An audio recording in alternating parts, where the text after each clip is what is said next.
নমস্কাৰ বন্ধুসকল tips ABC 101 এই চেনেলটোলৈ আপোনালোক সকলোকে স্বাগতম জনাইছোঁ আমাৰ এই নতুন নতুন টিপছবোৰ পাবৰ বাবে আপোনালোকে আমাৰ চেনেলটো সাবস্ক্ৰাইব কৰি ৰাখিব বন্ধুসকল আজি মই আপোনালোকৰ লগত কথা পাতিম কোন বাৰত জন্ম হ'লে তাৰ কেনে ফল হয় গতিকে বন্ধুসকল এই ভিডিঅ'টো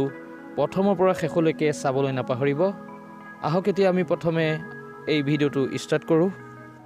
বন্ধুসকল আজি মই সোমবাৰ মঙ্গলবাৰ আৰু বুধবাৰ এই তিনিটা বাৰত জন্মগ্ৰহণ কৰিলে তাৰ ফল কেনে হয় সেই বিষয়ে উল্লেখ কৰিম আৰু পাছত বাকি চাৰিটা বাৰত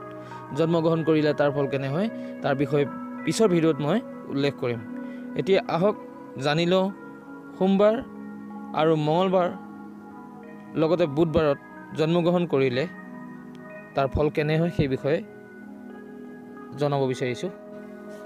সোমবাৰে জন্মগ্ৰহণ কৰা ব্যক্তিসকলৰ মাজত এইবোৰ গুণ দেখা যায়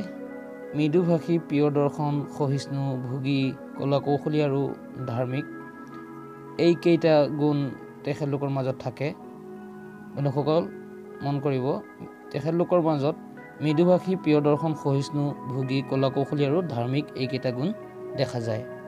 এতিয়া হৈছে মঙ্গলবাৰে জন্মগ্ৰহণ কৰা ব্যক্তিসকলৰ মাজত কেনে গুণ দেখা যায় মঙ্গলবাৰে জন্মগ্ৰহণ কৰা ব্যক্তিসকলৰ মাজত এইকেইটা গুণ দেখা যায় সাহসী পৰিশ্ৰমিক ধনী জেদী আৰু বিলাসিতা বন্ধুসকল মন কৰিব সাহসী পৰিশ্ৰমিক ধনী জেদী আৰু বিলাসিতা বুধবাৰে জন্মগ্ৰহণ কৰা ব্যক্তিসকলৰ মাজত এইকেইটা গুণ দেখা যায় বুদ্ধিমান শাস্ত্ৰজ্ঞ মানি নৃত্যগীত প্ৰিয় আৰু কমনীয়তা হয় বন্ধুসকল